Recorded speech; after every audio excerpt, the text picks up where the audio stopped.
प्यारे बच्चों, इसके पहले वाले वीडियो लेक्चर में हम लोगों ने इलेक्ट्रिक फ्लक्स के बारे में पढ़ा था पूरी डिटेल से कि इलेक्ट्रिक फ्लक्स क्या होता है, और उसका फार्मूला भी हमने बताया था कि इलेक्ट्रिक फ्लक्स किन किन चीज़ों पर डिपेंड करता है।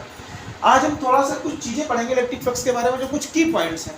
तो उसका जो पहला की पॉइंट ये है कि जो इलेक्ट्रिक फ्लक्स होता है वो स्केलर क्वांटिटी होता है। जैसे हमने बोला था कि electric flux is just a number, एक नंबर होता है कि किसी एरिया से कितनी number of electric field lines जो है वो क्या कर रही हैं, पास कर रही हैं। तो नंबर हमेशा स्केलर क्वांटिटी होता है। तो इलेक्ट्रिक फ्लक्स कैसा होगा, स्केलर क्वांटिटी है। Second thing is that electric flux हमारा पॉजिटिव भी हो सकता है क्योंकि स्केलर नंबर पॉजिटिव भी हो सकता है। Third thing is negative and fourth thing is zero. Means electric flux हमारा पॉजिटिव भी हो सकता है, नेगेटिव भी हो सकता है और जीरो भी हो सकता है, साथ में एक स्केलर क्वांटिटी है। ये इलेक्ट्रिक फ्लक्स के बारे में चार चीजें हैं जिनको हम कह सकते हैं। अब उनको जानना जरूरी है कि कब हमारा इलेक्ट्रिक फ्लक्स पॉजिटिव होगा, कब इलेक्ट्रिक फ्लक्स हमारा नेगेटिव होगा और कब इलेक्ट्रिक फ्लक्स हमारा जीरो होगा।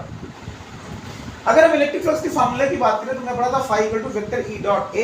इसको ओपन करा, ये डॉट प्रोडक्ट है तो E है cos थीटा, और इसकी यूनिट की अगर हम बात करें तो इलेक्ट्रिक फील्ड की यूनिट क्या होती है, न्यूटन पर कूलाम, और एरिया की यूनिट होगी मीटर स्क्वायर। सो इसकी यूनिट हो जाएगी न्यूटन पर कूलाम मीटर स्क्वायर। इसको थोड़ा सा और अगर हम सॉल्व कर लें तो इसकी यूनिट हमारी वोल्ट इंटू मीटर हो जाएगी। इसको थोड़ा सा हम ऐसे भी लिख सकते हैं, E इक्वल टू होता है हमारा इलेक्ट्रिक फील्ड कितना होता है, F अपॉन Q होता है। तो इसकी यूनिट क्या होगी, फोर्स की यूनिट न्यूटन, चार्ज की यूनिट कूलाम, तो न्यूटन पर कूलाम होगी, एरिया की यूनिट मीटर स्क्वायर होगी।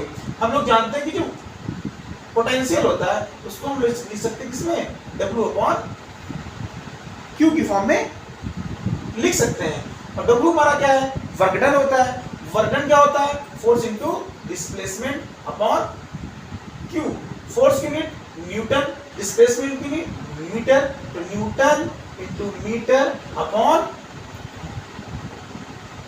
चार्ज की यूनिट कूलम। ठीक है, तो यहां से न्यूटन मीटर कूलम की जगह पे हम लिख सकते हैं वोल्ट, और एक मीटर हमारा, एक मीटर की पावर बचेगी तो साथ में लग जाएगी मीटर, तो इसकी यूनिट बन जाएगी वोल्ट इंटू मीटर। इस तरह से हम लोग फाई की यूनिट वोल्ट इंटू मीटर भी लिख सकते हैं। अब हम पहला केस देखते हैं कि पॉजिटिव कब हो सकता है। ये हमारा ओपन सरफेस है, ओपन सरफेस को हमने टिल्ट कर रखा है। इलेक्ट्रिक फील्ड जो है हमारा वो इस डायरेक्शन में लगी हुई है, ये इलेक्ट्रिक फील्ड की डायरेक्शन है। इस ओपन सरफेस का जो एरिया वेक्टर होगा वो इसके प्लेन के क्या होगा, परपेंडिकुलर होगा, आउटवर्ड परपेंडिकुलर है। तो इस केस में हम जो देख रहे हैं वो देख रहे हैं कि जो एंगल बन रहा है इलेक्ट्रिक फील्ड और एरिया वेक्टर के बीच में वो हमारा एक्यूट एंगल बन रहा है, एक्यूट एंगल बन रहा है। और अगर एक्यूट एंगल की वैल्यू हम थीटा के टर्म में यहाँ पे लिखेंगे तो cos थीटा की जो वैल्यू आएगी वो हमारी क्या आएगी, पॉजिटिव आएगी। मीन टू से theta is greater than 0 and less than 90, then the value of cos theta will be positive। इस तरह से इस पहले वाले केस में हमारा जो इलेक्ट्रिक फ्लक्स होगा वो कैसा होगा, पॉजिटिव होगा।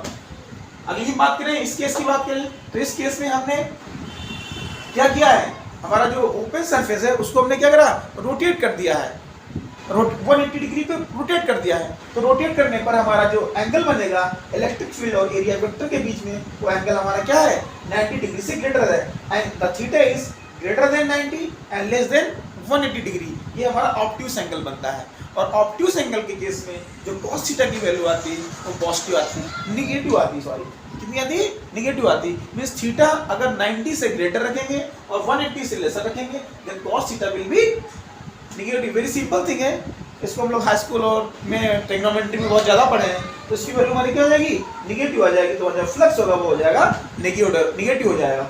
लास्ट केस हमारा जीरो कब होगा, तो जीरो तो वो सिंपल सब चीज़ है, इसको हमने लास्ट लेक्चर में फील भी किया था कि कैसे जीरो आता है। Mean to say if plane is placed perpendicular to the electric field. अगर प्लेन हमारा परपेंडिकुलर है, लेकिन हम प्लेन की बात नहीं करते हैं, हम लोग उसको किस टर्म में लिखते हैं, एरिया वेक्टर के टर्म में लिखते हैं, क्योंकि हमने प्लेन का अपना एक एरिया वेक्टर फाइंड किया है। तो यहाँ पर जो हम थीटा नहीं फाइंड करते हैं वो हमारा एंगल होता है between the electric field and the area vector. तो इस केस में जो इलेक्ट्रिक फील्ड और एरिया वेक्टर के बीच एंगल बनेगा वो जीरो बनेगा, और cos जीरो हमारा क्या होता है, 1 होता है। और उस केस में हमारा जो इलेक्ट्रिक फ्लक्स होगा वो मैक्सिमम होगा, क्या होगा, मैक्सिमम होगा। लेकिन अगर इसी को हम रोटेट कर दें, अगर हमारा इस तरह से आ जाए, प्लेन हो जाए, तो एरिया वेक्टर किधर हो जाएगा, अपवर्ड हो जाएगा, एरिया वेक्टर अपवर्ड हो जाएगा। इलेक्ट्रिक फील्ड की डायरेक्शन ये है, इस केस में जो एंगल बन रहा है इलेक्ट्रिक फील्ड और एरिया वेक्टर के बीच में वो हमारा 90 डिग्री है और cos 90 की वैल्यू 0 आती है। तो इस केस में हमारा फ्लक्स क्या आएगा, 0 आएगा। और इस केस में जो फ्लक्स होगा वो हमारा पॉजिटिव होगा और मैक्सिमम होगा, मैक्सिमम फ्लक्स होगा, मैक्सिमम फ्लक्स होगा, मैक्सिमम फ्लक्स एंड पॉजिटिव।